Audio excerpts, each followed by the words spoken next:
Hello students, welcome to Shubham classes. So last video में आपको याद होगा हमने देखा था सेल, राइट। हमने विद्युत सेल्स देखी थी जिसमें हमने दो तरीके की सेल, डेनियल सेल और सांद्रता सेल देखी थी, राइट। तो आज की इस वीडियो में हम लोग देखने वाले हैं कुछ और मानक वेस्टल सेल देखने वाले हैं बेसिकली। और हम देखने वाले हैं कि विद्युत रासायनिक सेल जो हम यूज़ करते हैं उससे क्या समस्याएं होने वाली हैं, और कुछ क्वेश्चंस भी करेंगे, नर्स इक्वेशन भी पढ़ेंगे, ठीक है। तो स्टार्ट करते हैं आज का वीडियो।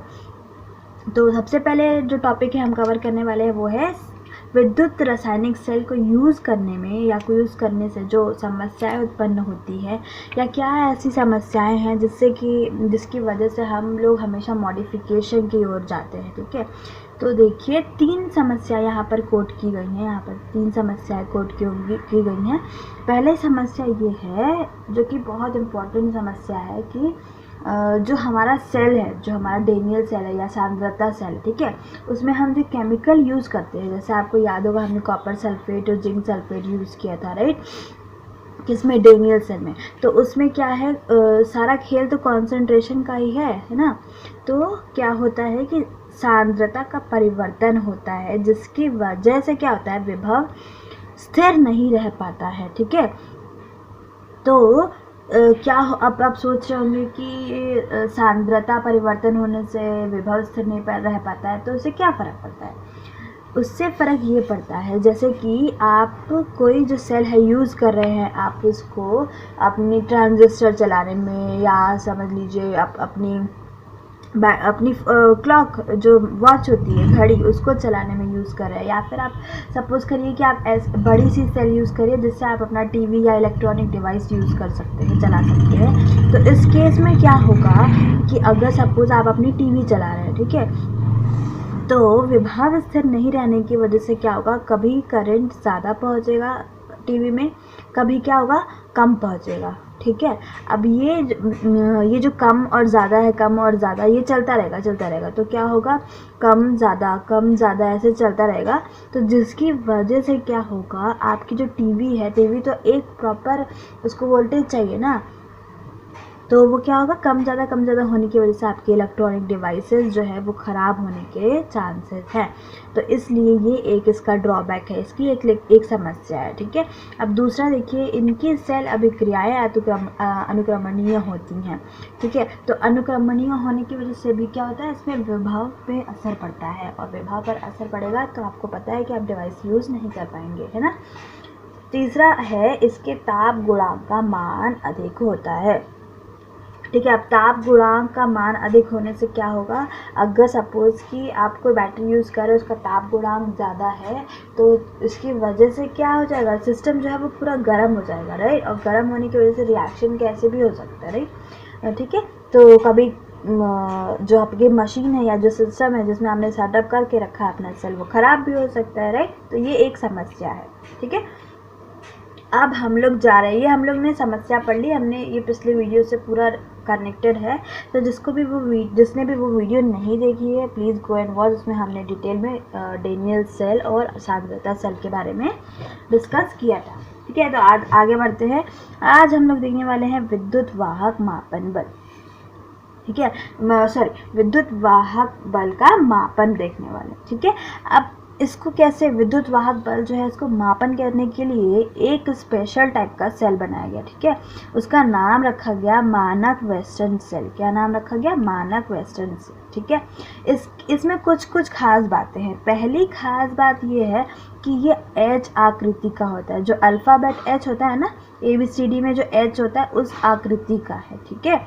किस आकृति का है, एच आकृति का। तो मैं आपको एक झलक दिखला देती हूँ इसकी, देखिए, ये देखिए आपको एच दिखाई दे रहा होगा शेप में, है ना। तो ये जो है इसका आकृति क्या होता है, एच होता है, ठीक है। और दूसरी चीज़ क्या है, दूसरी चीज़ ध्यान देने वाली बात क्या है कि इसमें कैडमियम और मरकरी, ठीक है, इसमें किस किस के इलेक्ट्रोड होते हैं, कैडमियम व मरकरी के इलेक्ट्रोड होते हैं। और कैडमियम सल्फेट और मरकरी सल्फेट का विलयन में डूबा रहता है, ठीक है। यानी कि कैडमियम जो रहेगी हमारी पत्ती, कैडमियम की जो रॉड रहेगी या इलेक्ट्रोड रहेगा, वो कैडमियम सल्फेट में और मरकरी का जो इलेक्ट्रोड रहेगा वो मरकरी के इलेक्ट्रोड में मरकरी के सॉल्यूशन में ही डूबा रहेगा, ठीक है। और जो शेष भाग में कैडमियम सल्फेट का संतृप्त विलयन भरा रहेगा, ठीक है। मतलब कि देखिए कैसे लिखा हुआ, कैसे बनना है हमारा जो मानक वेस्टर्न सेल है। इसमें देखिए, इसमें ये कैडमियम की इलेक्ट्रोड है, ठीक है, और ये मरकरी की इलेक्ट्रोड है। अब मरकरी की इलेक्ट्रोड को हमने डिप कर दिया है कि इसमें मरकरी के सॉल्यूशन में, मतलब मरकरी के विलयन में, ठीक है। इसका नाम क्या है? Mercurous sulphate. क्यों मर्क्यूरस क्यों बोल रही हूँ? क्योंकि यहाँ पर Hg जो है +1 में है, और आपको याद होगा कि जो कम होता है, जिसमें ऑक्सीडेशन स्टेट जो रहता है कम होता है, उसमें OUS लगाते हैं, मर्क्यूरस बोलते हैं, ठीक है। तो ये मर्क्यूरस सल्फेट है। और देखिए यहाँ पे मरकरी का इलेक्ट्रोड जो है वो मर्क्यूरी के ही सॉल्यूशन में डिप्ड है, यानी डूबा हुआ है। और कैडमियम का जो इलेक्ट्रोड है वो कैडमियम के सॉल्यूशन में डूबा हुआ है। बाकी जो हमारा जो खाली एरिया है उसमें क्या है? कैडमियम सल्फेट है, ठीक है। तो अब देख लीजिए एक बार फिर से क्या लिखा हुआ है कि यह H आकृति का सेल है जिसमें कैडमियम व मरकरी के इलेक्ट्रोड कैडमियम सल्फेट व मरकरी सल्फेट में के विलयन में डूबे हुए रहते हैं, और शेष भाग में कैडमियम सल्फेट का संतृप्त विलयन भरा होता है, तथा Hg2SO4 के ऊपर 12.50% कैडमियम सल्फेट 8/3 वाटर का विलयन भरा होता है, ठीक है। तो ये क्या बता रहा है कि ये देखिए यहाँ पर, ये देखिए ये जो Hg2SO4 है उसके ऊपर कौन सा, थोड़े एरिया में कौन सा सॉल्यूशन भरा है? कैडमियम सल्फेट 0.8/3 H2O, ठीक है, ये भरा हुआ है, ठीक है। तो ये थोड़ा ध्यान देने वाला बात है, बहुत इजी सा स्ट्रक्चर है। H बना लीजिए, H में 2 पार्ट कर लीजिए, ठीक है। H में 2 पार्ट कर लीजिए। जो ये पार्ट रहेगा इसमें सबसे पहले आप थोड़े से एरिया में भर दीजिए CdSO4.8/3 H2O, और उसके बाद Hg2SO4 का सॉल्यूशन और Hg का इलेक्ट्रोड। और इधर तो बिल्कुल ही सिंपल कहानी है। इसमें तो क्या करना है, कैडमियम का इलेक्ट्रोड और कैडमियम सल्फेट का सॉल्यूशन, और पूरे जगह पे भी कैडमियम सल्फेट का सॉल्यूशन, ठीक है। ये हो गया हमारा स्ट्रक्चर। अब इसकी क्रियाविधि समझ लेते हैं थोड़ा, ठीक है। तो क्रियाविधि क्या है कि इस सेल में कैडमियम धातु का ऑक्सीकरण हो रहा है। किसका ऑक्सीकरण हो रहा है? तो आपको याद रखना है कि कैडमियम धातु का ऑक्सीकरण हो रहा है, वह विलयन के 2Hg+ आयनों का अपचयन होता है, ठीक है। तो यानी कि मरकरी का जो आयन है उसका क्या हो रहा है? अपचयन हो रहा है, और ऑक्सीकरण किसका हो रहा है? कैडमियम धातु का। तो एनोड पर क्या होने वाला है? एनोड पर क्या होता है? हमेशा ऑक्सीडेशन होता है, यानी ऑक्सीकरण होता है, ठीक है। तो एनोड पर कैडमियम जो रहेगा वो कैडमियम 2+ में परिवर्तित हो जाएगा, और 2 इलेक्ट्रॉन का क्या करेगा? उसको नुकसान हो जाएगा, ठीक है। तो ये हो गया हमारा एनोड पे होने वाला रिएक्शन। अब कैथोड पे होने वाला रिएक्शन देख लीजिए। कैथोड में क्या होगा? ये 2 इलेक्ट्रॉन यहाँ से निकला है, ये 2 इलेक्ट्रॉन क्या होगा? Hg2SO4 के साथ जाएगा। इसमें जो Hg है वो Hg+1 में है, ठीक है। Hg+1 है इसका ऑक्सीडेशन स्टेट। तो क्या करेगा ये? ऐसे 2 आएंगे, 2 Hg+ आएंगे, और जो 2 इलेक्ट्रॉन दिया हुआ है वो एक दोनों ले लेंगे, और क्या बना लेंगे? Hg0।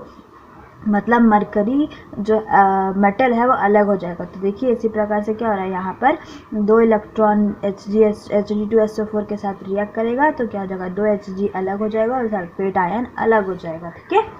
अब अगर आपको पूर्ण सेल रिएक्शन देखना हो, पूर्ण सेल अभिक्रिया देखना हो, तो कुछ नहीं करना, इन दोनों को बस जोड़ दीजिए। तो जब आप दोनों को जोड़ेंगे तो आपको पूर्ण रिएक्शन मिलेगा। देखिए कैडमियम Hg2SO4 के साथ रिएक्ट कर रहा है, तो 2Hg जो है वो मिल रहा है, और साथ में आपको कैडमियम 2+ और सल्फेट आयन मिल रहा है। अब ये दोनों आपस में जुड़ के क्या बना देंगे? कैडमियम सल्फेट बना देंगे, और आपको Hg अलग से मिल जाएगा, ठीक है। तो ये हो गया हमारा पूर्ण सेल अभिक्रिया। तो ये पूरा हमने देख लिया क्या, मानक वेस्टर्न सेल का स्ट्रक्चर और उसमें हो क्या रहा है वो हमने यहाँ पर देख लिया। ठीक है, अब हम लोग सर्किट डायग्राम से थोड़ा समझेंगे। ठीक है, सर्किट डायग्राम से थोड़ा समझने की कोशिश करेंगे। मैं बहुत डिटेल में नहीं बताऊंगी। ठीक है, बस मैं आपको थोड़ा थोड़ा स्ट्रक्चर समझा दूंगी कि अगर आपसे कोई पूछे ये स्ट्रक्चर दिखा के या एग्जाम में आपको यही सर्किट डायग्राम पूछ दे तो आप बना ले जाएं। ठीक है, तो क्या करना है, हमने यहाँ पे विभव मापी की सहायता से सेल के विद्युत वाहक बल का मापन करना है। तो इसमें हम विभव मापी की सहायता ले रहे हैं, यानी कि हम इसमें क्या करेंगे, सेल का यूज़ करेंगे। ठीक है, तो ये जो मापन का तरीका है, इसमें हम 3 सेल यूज़ करने वाले। कौन कौन से, एक C, एक S नाम से दर्शाया गया और एक X नाम से। तो C तो आपको यहाँ पर दिख रहा होगा, S इस सेल का नाम है और X इस सेल का नाम है। ठीक है, तो क्या करते हैं हम इसमें मानक वेस्टर्न सेल हमने यहाँ पर लगा दी है C। ठीक है, जो मानक वेस्टर्न सेल है उसका जो मान है, उसका जो V का मान, वोल्टेज जो उसका पोटेंशियल का, विभव का जो मान है वो फिक्स रहता है। ठीक है, वो फिक्स रहता है। और जो ये X है वो ज्ञात सेल है। तो हम ऐसा कोई सेल लेंगे जिसका हमें ऑलरेडी विभव मान पता हो। ठीक है, तो इसीलिए इसका नाम क्या रखा गया है, ज्ञात सेल। और जिस सेल का आपको विद्युत वाहक बल नापना है, मापन करना है, उसको आप यहाँ रखेंगे S की जगह पे। ठीक है, अब क्या होगा, अब मैं आपको उसकी कार्यकारिणी समझाती हूँ थोड़ा। ठीक है, तो सबसे पहले C और E के बीच में, ठीक है, क्या किया जाएगा, कुंजी लगाकर इनके बीच में, मतलब कि स्विच लगा के इनके बीच में क्या किया जाएगा, करंट प्रवाह किया जाएगा, धारा प्रवाहित किया जाएगा। ठीक है, जिससे क्या होगा, वेस्टर्न सेल के विद्युत बल की वेस्टर्न सेल जो रहेगी वो विद्युत वाहक बल का विरोध करती है। ठीक है, आपको पता होगा कि जो वेस्टर्न सेल है या कोई भी सेल होती है वो विद्युत वाहक बल का विरोध करती है, जिसकी वजह से क्या रहेगा, गैल्वेनोमीटर जो हमने यहाँ लगाया है, जो गैल्वेनोमीटर है उसमें शून्य विपेक्ष की स्थिति बनी रहेगी। ठीक है, उसमें शून्य दर्शाता रहेगा। ठीक है, गैल्वेनोमीटर में कुछ नहीं दिखाएगा। ठीक है, क्यों, क्योंकि ये जो हमारा जो मानक वेस्टर्न सेल है वो अपोज करता है किसका, इसका क्या बोलते हैं, जो हमारी धारा प्रवाहित हो रही है उसको नहीं मतलब उसको अपोज करते हैं, जिसकी वजह से गैल्वेनोमीटर में कोई डिफ्लेक्शन नहीं होगा। राइट, इसमें कोई भी जो वैल्यू है वो नहीं दिखाई जाएगी, शून्य पर बनी रहेगी। ठीक है, अब क्या होगा कि ऐसी स्थिति में शून्य विपेक्ष की स्थिति पर क्या होगा, AD लंबाई प्राप्त होगी हमें, A और D। तो ये जो वैल्यू है, AD जो वैल्यू है, ये चेंज होती रहेगी अकॉर्डिंग। ठीक है, हम क्या करेंगे, ये हमारा की होता है, पॉइंटर होता है, इसको हम लेके, ये आपको पता होगा कि जो ये पत्ती होती है मिश्र धातु की होती है, इसमें हम प्लैटिनम और इंडियम जनरली लेते हैं। तो ये जो की है ना, ये जो कुंजी है, इसको हम इधर और उधर ले जाते रहते हैं और हम वहाँ पर रोकते हैं जहाँ पर जो G की वैल्यू, जो गैल्वेनोमीटर वो शून्य दर्शाने लगता है। ठीक है, तो कभी D यहाँ पर रहेगा, कभी D यहाँ पर रहेगा। ठीक है, तो जिस भी पॉइंट पर आपका जो कुंजी है लगाने पर G में जो डिफ्लेक्शन है वो 0 हो जाए, तो वो वैल्यू क्या रहेगी, वो AD रहेगी। ठीक है, और ऐसे जब AD वैल्यू हमें मिल रही है, इसका मतलब क्या है कि जो हमारे गैल्वेनोमीटर में डिफ्लेक्शन है वो 0 आ रहा है। ठीक है, इसका मतलब क्या हुआ कि ES यानी कि जो इसका इस पॉइंट का ES जो डिस्टेंस है या EX जो डिस्टेंस है, यानी पूरा ये डिस्टेंस, तो इसका ये डायरेक्टली प्रोपोर्शनल किसके हो जाएगा, AD या AD डैश। अगर मान लीजिए ये AD था, ये AD डैश मान लीजिए, ये दूरी पहले वाली है और ये दूरी बाद वाली। तो हम क्या करेंगे, सबसे पहले आपको मैं एक बार फिर से बताती हूँ, शायद कंफ्यूज हो गए होंगे आप लोग। तो क्या होता है, हमने सबसे पहले क्या किया, हमने कुंजी ली और इस स्केल पर दौड़ाना शुरू किया। हमने करंट फ्लो करवाया इससे और इस पॉइंट के बीच में, सी और ई के पॉइंट के बीच में, ठीक है, इस डी कुंजी का यूज़ करके। अब जिस पॉइंट पर कुंजी को रखने पर गैल्वेनोमीटर में डिफ्लेक्शन 0 हो गया, गैल्वेनोमीटर में डिफ्लेक्शन 0 हो गया, वो डिस्टेंस कहलाई क्या, एडी कहलाई। अगर यहाँ पर रुकने से हुआ तो ये डिस्टेंस एडी कहलाएगी। और अगर दूसरी बार में, 2 बार 3 बार हम रिपीट करते हैं, अगर दूसरी बार हमने किया तो जो पॉइंट हमें मिला डिफ्लेक्शन जहाँ पर 0 हुआ वो हो गया एडी डैश, ठीक है। जब आपको एडी मिला तो आप कह सकते हैं कि वो ई एस यानी इसके पोटेंशियल, जो हमारा अज्ञात सेल है उसके पोटेंशियल के डायरेक्टली प्रोपोर्शनल होगा। और जब आपको एडी डैश मिला तब आप कह सकते हैं कि आपको वो जो पोटेंशियल है वो ई एक्स के पोटेंशियल के प्रोपोर्शनल होगा, ठीक है। तो समझ आ रहा होगा आप लोगों को। एक बार हम क्या करेंगे, ई सी और ई के बीच में करंट धारा प्रवाह करवाएंगे और एक बार हम सी और के बीच में करवाएंगे। तभी जब पहली बार करवाएंगे सी और ई के बीच में तो हमें जो पोटेंशियल रहेगा, जिस पॉइंट पर मिलेगा, वो एडी डिस्टेंस नापा जाएगा और दोबारा में क्या होगा, एडी डैश डिस्टेंस नापा जाएगा। तो यही मैंने आपको थोड़ा प्रॉपर लिख के रख दिया है ताकि आपको क्लियर समझ आ जाए कार्यप्रणाली। तो कार्यप्रणाली में जैसे मैंने आपको बताया कि सर्वप्रथम सी और ई के मध्य कुंजी लगाकर परिपथ में धारा प्रवाहित की जाएगी, जिससे जो होगा वेस्टर्न सेल के विद्युत बल का विरोध जिससे क्या होता है, ये जो वेस्टर्न सेल है वो विद्युत बल का विरोध करती है, जिसकी वजह से गैल्वेनोमीटर में शून्य विभेदक आएगा, ठीक है। तो आपको क्या करना है, जो आपकी जो कुंजी है इसको लेके इस स्केल पर दौड़ाना है। जिस पॉइंट पर डिफ्लेक्शन 0 हो जाता है वो समझ लीजिए उतनी डिस्टेंस जो रहेगी उस सेल की, जिस सेल के बीच में आप धारा प्रवाह कर रहे हैं उस सेल के पोटेंशियल के विभव के प्रोपोर्शनल रहेगी। तो यहाँ पर ई एस के प्रोपोर्शनल क्या हो गया, ए डी हो गया, और ई एक्स के प्रोपोर्शनल क्या हो गया, ए डी डैश हो गया। अब अगर आपको प्रोपोर्शनैलिटी का साइन हटाना है तो आप क्या करेंगे, आपको ये इक्वेशन मिल जाएगा, ठीक है।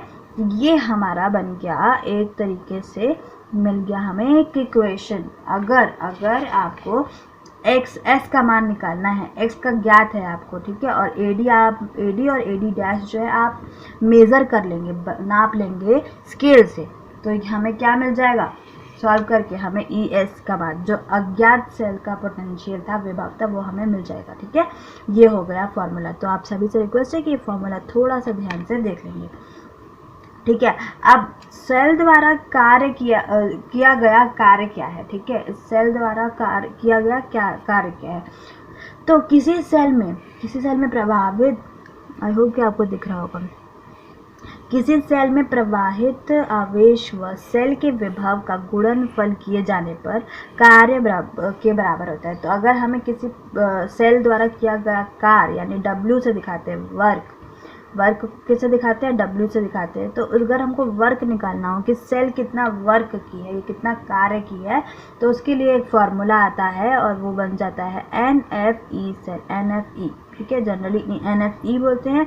और E क्या है, वो आपका है E सेल यानी कि सेल का जो विभव आएगा, ठीक है। N क्या होता है, तो N क्या होता है, N जो होती है इलेक्ट्रॉनों की संख्या। जब जो भी आपके सेल में रिएक्शन, जो भी सेल में आपकी अभिक्रिया चल रही है उसमें कितने इलेक्ट्रॉन का लॉस यानी कि नुकसान या गेन यानी प्राप्ति हो रही है, वो हो जाएगा N। जैसे कि आपको याद होगा अभी हमने देखा ये मानक विभव सेल में, ठीक है, तो उसमें हमने देखा कि कैडमियम जो है वो 2 इलेक्ट्रॉन का लॉस कर रहा है, राइट, और मरकरी जो है वो 2 इलेक्ट्रॉन का गेन कर रहा है। तो इसका मतलब क्या हो जाएगा, आपको यहाँ पर अगर इस सेल के लिए अगर आप N की वैल्यू देखने जाएंगे तो आप कहेंगे कि N की वैल्यू क्या हो जाएगी, यहाँ पर 2 हो जाएगी, ठीक है। तो इसीलिए इसका मतलब ये हुआ कि जितने इलेक्ट्रॉन का आदान प्रदान चल रहा है रिएक्शन के दौरान वो ही हमारा N का वैल्यू होगा। अब F क्या है, तो F है फेराडे कांस्टेंट।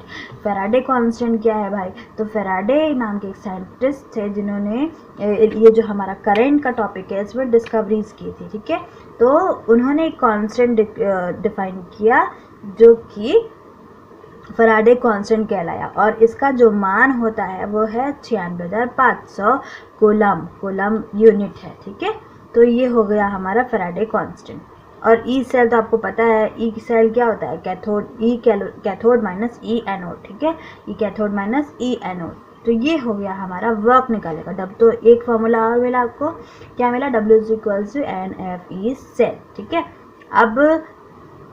अब हम आते हैं कि एक और पॉइंट पे, इम्पॉर्टेंट पॉइंट है, सेल द्वारा किया गया कार्य गिब्स ऊर्जा में हानि या कमी के बराबर होता है। ठीक है, इसका मतलब क्या हुआ कि गिब्स एनर्जी क्या होती है, गिब्स फ्री एनर्जी क्या होती है, गिब्स एनर्जी होती है कि अगर कोई रिएक्शन है उसको स्पॉन्टेनियस, मतलब वो होगा कि नहीं होगा अपने आप, वो डिफाइन करती है, वो बताती है। तो अगर डेल्टा जी का वैल्यू जो है वो निगेटिव है, ठीक है, निगेटिव है, तो रिएक्शन जो रहेगा वो अपने आप हो जाएगा। अपने आप होने का मतलब क्या है कि अगर ए बी में अपने आप ज़्यादा बिना किसी फोर्स के परिवर्तित हो रहा है, इसका मतलब ये है कि बी जो है वो ए से ज़्यादा स्थायी है। ठीक है, हर चीज़ अपने से ज़्यादा स्थायी की ओर जाती है, राइट। ठीक है, हम लोग भी अपने से ज़्यादा स्थायी होने की तरफ, इसलिए हम लोग हमेशा अच्छे से पढ़ाई करके अच्छी से जॉब लेने के लिए पीछे जाते हैं, राइट। इसका मतलब ये कि हमें ज़्यादा से ज़्यादा स्थायी होना है, स्टेबल होना है। तो अगर कोई चीज़ अपने आप ए से बी में परिवर्तित हो रही है, इसका मतलब क्या है, बी जो है वो ज़्यादा स्थायी है कंपेयर टू ए। तो जो निगेटिव साइन है, अगर डेल्टा जी निगेटिव है तो वो स्थायी, वो यही दर्शा रहा है कि रिएक्शन अपने आप हो जाएगा। ठीक है, तो यहाँ पर क्या कह रहे हैं कि सेल द्वारा किया गया कार्य गिब्स ऊर्जा में होने वाली हानि या कमी के बराबर होता है।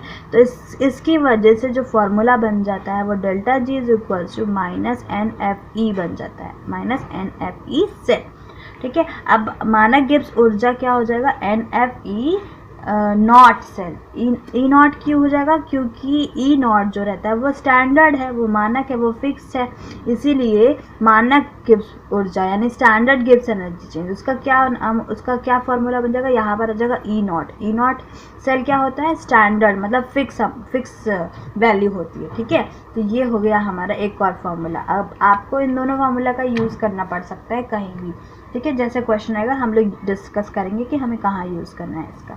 अब एक और पॉइंट, गिब्स मानक एनर्जी जो है उसके लिए जो स्टैंडर्ड कंडीशन, क्योंकि ये मानक है तो मानक कंडीशंस भी होनी चाहिए, स्टैंडर्ड है यानी स्टैंडर्ड कंडीशंस भी होनी चाहिए। तो स्टैंडर्ड कंडीशन हमने देखा था कि क्या होता है, 298 केल्विन व्हेन एटमॉस्फेयर और 1 मोलर कॉन्सेंट्रेशन। 298 केल्विन टेम्परेचर यानी तापमान, 1 एटमॉस्फेयर प्रेशर यानी दाब, और 1 मोलर सॉल्यूशन यानी विलयन, यानी 1 मोलर सांद्रता का सॉल्यूशन यानी विलयन। ठीक है, क्लियर हो गया।